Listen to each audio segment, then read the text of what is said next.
La nature est le verbe de l'homme. L'unité, l'homme, le créateur et la nature. La première vérité est qu'il n'existe aucune séparation.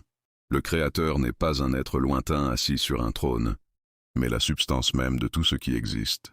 Tout ce que nous voyons, les étoiles, les montagnes, les fleuves, est une expression vivante de cette force unique.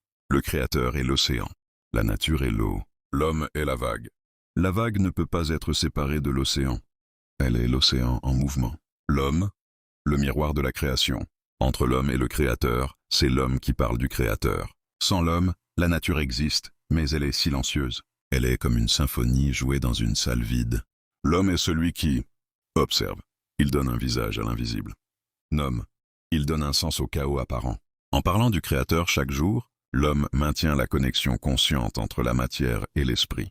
La parole qui fait exister. Si nous disons que sans l'homme le créateur n'existe pas, c'est parce que l'homme est l'organe de conscience de la nature. Le créateur est la source. L'homme est le verbe. C'est par notre parole, nos pensées et nos enseignements que la force créatrice devient réelle dans ce monde. Chaque fois que nous parlons des lois universelles, nous ne faisons pas que décrire la réalité, nous la faisons vibrer. L'homme est le pont indispensable par lequel la nature se reconnaît elle-même. Ne cherchez plus le sacré à l'extérieur de vous-même. Vous êtes l'expression directe de la nature en train de parler, de penser et de créer.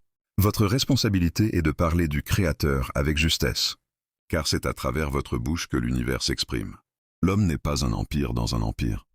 Il est une partie de la puissance infinie. Aujourd'hui, nous vous invitons à réaliser que notre conscience est l'endroit exact où la nature s'éveille. En changeant notre parole, nous changeons la manifestation de la nature en nous.